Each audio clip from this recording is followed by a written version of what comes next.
Hello, जय हिंद दोस्त। मैं शैलेश हूँ। तो आज बात करने वाले हैं उन स्टूडेंट के बारे में जो अभी अभी आए हैं और एसएससी जीडी के लिए सोच रहे हैं कि मैं अपना एग्ज़ाम एसएससी जीडी का दूँ और उसमें फर्स्ट टाइम ही जॉब ले लूँ, मतलब कि अच्छा परफॉर्मेंस के साथ।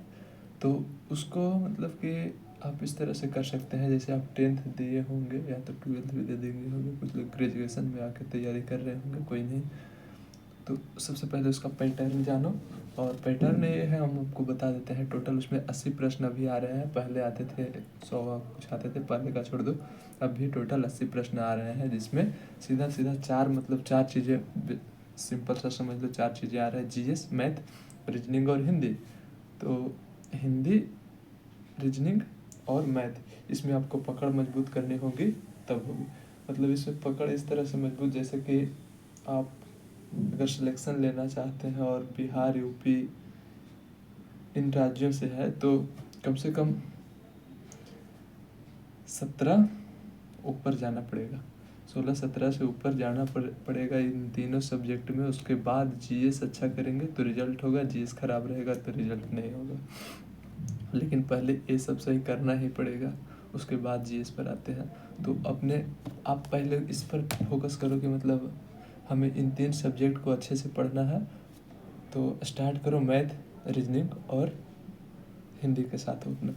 तो ज़्यादा टफ तो नहीं इसमें पूछा जाता है, जैसा कि मतलब जानते हैं, लेकिन सिलेक्शन लेने के लिए कुछ ऐसा होता है, मतलब जो कि सिलेक्शन के लिए इम्पोर्टेंट ये है कि ज़्यादा से ज़्यादा नंबर लाया जाए। और ज़्यादा से ज़्यादा नंबर लाने के लिए अच्छे से पढ़ना पड़ता है, ताकि मतलब जैसे कि 16-17 तक आसानी से पहुंच सकते हैं, लेकिन उससे ऊपर जाना बहुत मुश्किल हो जाती है। हम बात कर रहे हैं हिंदी, रीजनिंग और मैथ के बारे में। अगर जीएस में देखें तो उसमें 10 तक तो पहुंच सकते हैं थोड़ा सा मेहनत करके, उससे ऊपर मुश्किल हो जाता है। और तो शुरू करो हिंदी, रीजनिंग और मैथ के साथ, अपना इस पे टाइम दो।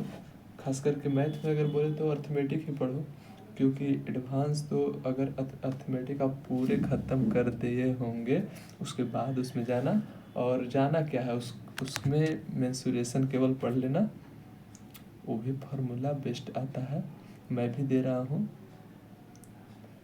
इस पर देने वाला हूँ, तो फार्मूला बेस्ड रहता है। और फिर उसके बाद रीजनिंग है। रीजनिंग ज़्यादा टफ तो नहीं रहता है, 1-2 क्वेश्चन टफ रहता है, जो कि वो लक बेस्ड भी रहता है, हो सकता है मतलब उस समय दिमाग ना काम करे, इस तरह का छूटता है ऐसे ज़्यादातर। बाकी जो पढ़ा होता है उसमें बन ही जाता है। तो हिंदी की बात रही तो हिंदी है कि प्रैक्टिस का चीज़ें हैं, हर दिन पढ़ना पड़ेगा, धीरे धीरे हो जाएगी। हिंदी ज़्यादा टफ नहीं है।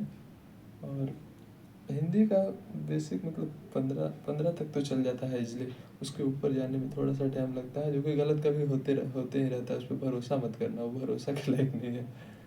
क्या होता है ना, हिंदी ऐसी चीज़ है, जैसे उल्टा शब्द ही देख ले और शुद्ध अशुद्ध का ही देख ले, तो कोई भी नया टर्म, नया शब्द बना कर दे सकते हैं ना, तो ये हो जाता है दिक्कत। और ज़्यादा कुछ उसमें हार्ड वाला रहता नहीं है।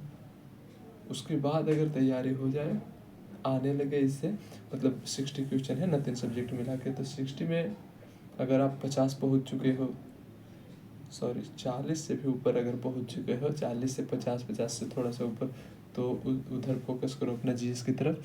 जीएस ऐसा है, उसमें आता है जीएस का 4 पार्ट में बांट लो।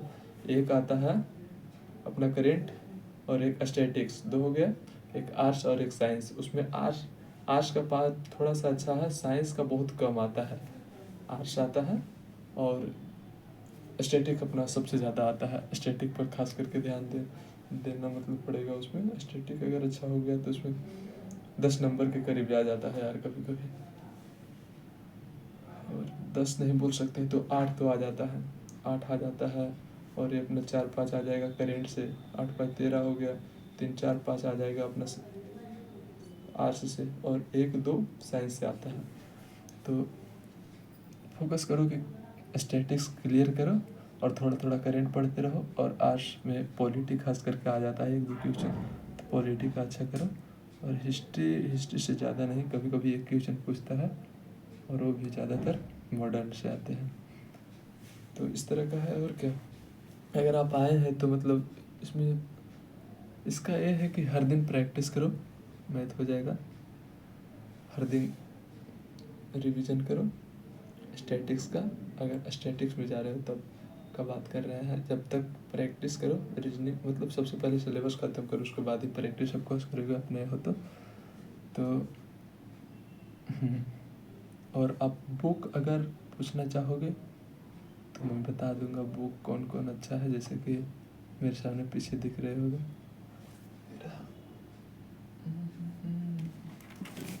मेरा स्टैटिक्स बुक, ये तो नवीन भैया का बुक आप जानते होंगे। नवीन भैया का बुक मैं वैसे से पढ़ रहा हूँ।